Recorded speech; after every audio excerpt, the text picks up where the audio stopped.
Well,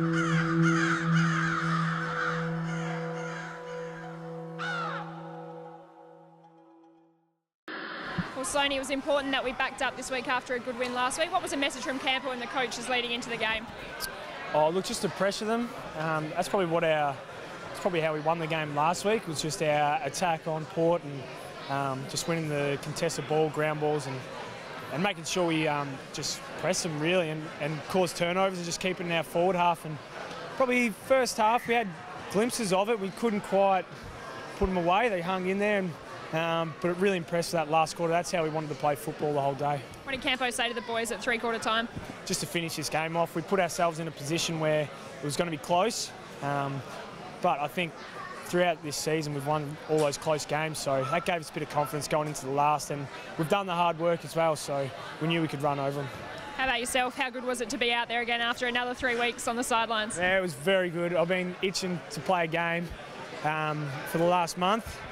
And I felt really good actually. I was bouncing around, and that last quarter it sort of all hit me. But everything felt good. I was just really happy to be back out there. How tough, with everything that's happened over the past few weeks, how tough has it been to have to watch from the sidelines and not be out there with the boys?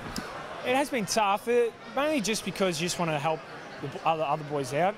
That West Coast game, watching that was the hardest thing I've ever done. Just seeing how much pain the boys were in after the game, I would have done anything just to be able to help them out. So.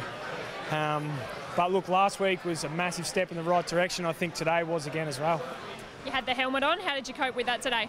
Yeah, it's hot at times. I trained with it during the week and I cooked up, and it actually didn't get as hot as I thought today, so I probably got a half-decent day to wear the helmet, because if the sun was out it would have been horrible, I reckon. How long do you reckon you'll stick with it for? I don't know, maybe another week or two, and I'll just see. I might speak to the surgeon again and just see how it's all healing up. But it wasn't too bad actually. I felt confident that I could chuck my head in, and that certainly didn't faze me at all. We had a Rory record today, 3 of you out there. That's a nice little touch. I think it was 4. There might have been a Rory playing for. Yeah.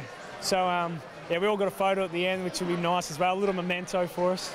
And Tarls was a laid out before the game. The young guys, the defenders, had to stand up. Jake Lever was just phenomenal again. Yeah, they were. He was, and all of them were. They played the last 3 quarters basically without Tarls last week, and they all had to stand up then. And probably really good for that young group. Just without Tarls, he's in the leadership group, and gave those other guys a good chance to really stand up. And look, I thought they were all very impressive. Good spread of goal kickers today. Charlie got his 4. It's his career high, but Josh and Eddie kicked 3. A couple of other guys booted 2.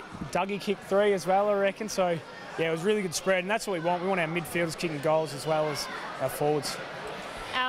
Swans next week. Always a tough task going over there, but take some confidence out of the last 2 weeks. Yeah, definitely. It's going to be super tough. They're a very good side, and they play that ground really well. So, look, it's a great challenge for us, but one we need coming into the back end of this year.